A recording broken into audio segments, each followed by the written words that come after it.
இந்த வீடியோவை வழங்குவோர் கசக்கி கட்டு your laundry service washing and ironing cotton saree starching stain removal and dyeing and B-Roll Studios Private Limited. Hello வைத்தின் YouTube நேயர்கள் அனைவருக்கும் வணக்கம். நம்ம இன்னைக்கு பார்க்க போறது சிக்கனில் எந்த பாகத்தில் அதிக சத்துக்கள் நிறைந்துள்ளது தெரியுமா? உலகம் முழுவதுமே அதிக அளவு மக்களால் உண்ணப்படும் அசைவ உணவென்றால் அது சிக்கன் தான். சிக்கனில் பல்வேறு பாகங்கள் மக்களால் விரும்பி உண்ணப்படுது. அதிலும் மிகவும் முக்கியமான பாகம் என்றால் அது கோழியின் நெஞ்சுக்கறி தான். கோழியோட நெஞ்சில பல உணவுகளில் பிரமாதமாக இருக்கு. குறிப்பாக ஆரோக்கியம், உடற்பயிற்சி மற்றும் தசையை வலிமையாக்குவதில் கவனம் செலுத்துபவர்களுக்கு கோழியின் மார்பகம் மிகவும் முக்கியமானதாக இருக்கும். இந்த மெலிந்த புரத மூலமானது சுவையானது மட்டும் இல்லாம ஒட்டுமொத்த ஆரோக்கியம் மற்றும் தடகள செயல்திறனையும் அதிகரிக்குது. அதாவது ஸ்போர்ட்ஸ்ல இருக்கிறவங்க அவங்களுக்குலாம் இது நல்ல ஒரு ஊட்டச்சத்தா இருக்கு. தடகள செயல்திறனையும் அதிகரிக்கும் அத்தியாவசிய ஊட்டச்சத்துக்களால் நிரம்பியுள்ளது. இந்த பதிவில் கோழியின் மார்பகத்தில் உள்ள ஊட்டச்சத்து என்ன மற்றும்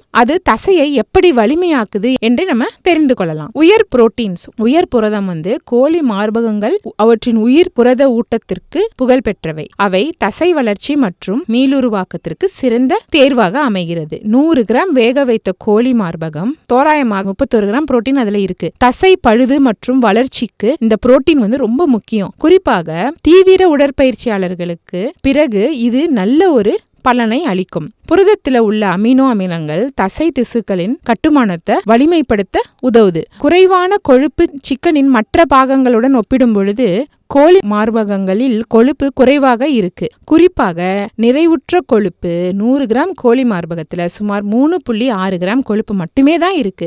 1 கிராமுக்கும் குறைவாக தான் நிறைவுற்ற கொழுப்பு இருக்கு. இந்த குறைந்த கொழுப்பானது கோழி மார்பகத்தை இதய ஆரோக்கியத்திற்கு சிறந்த உணவாக மாற்றுது மற்றும் மெலிந்த உடல் அமைப்பை பராமரிக்கவும் உதவுது. வைட்டமின்கள் நிறைந்தது. நியாசின் B3, பைரிடாக்சின் B6 மற்றும் ரிபோஃப்ளிபின் B2 போன்ற பி வைட்டமின்கள் உட்பட கோழி மார்பகங்கள் அத்தியாவசிய வைட்டமின்களின் நல்ல மூலமாகும். இந்த வைட்டமின்கள் ஆற்றல் வளர்ச்சிதை மாற்றத்தில் முக்கிய பங்கு வகிக்கிறது. உடல் உணவை ஆற்றலாகவும் மாற்ற உதவுது. இதை தவிர உடற்பயிற்சிகளையும் தசை வளர்ச்சியையும் மேம்படுத்துவதற்கு முக்கியமானது. குறைவான கலோரிகள், அதிகப்படியான கொழுப்பை பெறாமல் தசைகளை உருவாக்குவதை நோக்கமாக கொண்டவர்களுக்கு கோழி மார்பகம் ஒரு சிறந்த தேர்வாகும். 100 கிராம் கோழி மார்பகத்துல தோராயமாக 165 கலோரிகள் தான் இருக்கு. இது குறைந்த கலோரி ஊட்டச்சத்து நிறைந்த உணவாக அமைகிறது. இது தினசரி கலோரி தேவைகளை மீறாமல் அதிக புரோட்டீனும் சாப்பிடுற மாதிரி அமைகிறது. இது தசைகளை உருவாக்குவதற்கும் கொழுப்பு இழப்புக்கும் அவசியம்.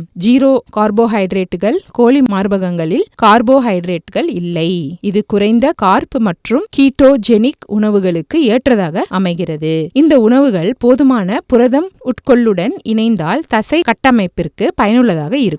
ஏன்னா அவை கொழுப்பை முதன்மை ஆற்றல் மூலமாக பயன்படுத்த உதவுது. தசை வலிமையையும் பாதுகாக்குது. லியூசின் ஆதாரம். லியூசின் என்பது தசை புரத தொகுப்புக்கு முக்கியமான கிளை சங்கிலி அமினோ அமிலம் BCAA சொல்லுவாங்க. கோழி மார்பகங்கள்ல லியோசின் நிறைந்துள்ளது. இது தசை வளர்ச்சிக்கு மற்றும் உடற்பயிற்சிக்கு பிறகு இழந்ததை மீட்க உதவுது. கோழி மார்பகம் போன்ற லியோசின் நிறைந்த உணவுகளை உட்கொள்வது தசை புரத தொகுப்பை மேம்படுத்தி அதை அதிக தசை வலிமையையும் ஊக்குவிக்கும். ஜீரணிக்க எளிதானது. கோழி மார்பகம் மிகவும் ஜீரணிக்கக்கூடிய புரத மூலமாகும். இது அமினோ அமிலங்களை எளிதில் உறிஞ்சி தசைகளை சரி செய்தல் மற்றும் வளர்ச்சிக்கு பயன்படுத்துகிறது. உடற்பயிற்சிகளுக்கு பிறகு மீட்பு செயல்முறையை தொடங்க உடலுக்கு விரைவான மற்றும் திறமையான இது மிகவும் பயனுள்ளதாக இருக்கும்.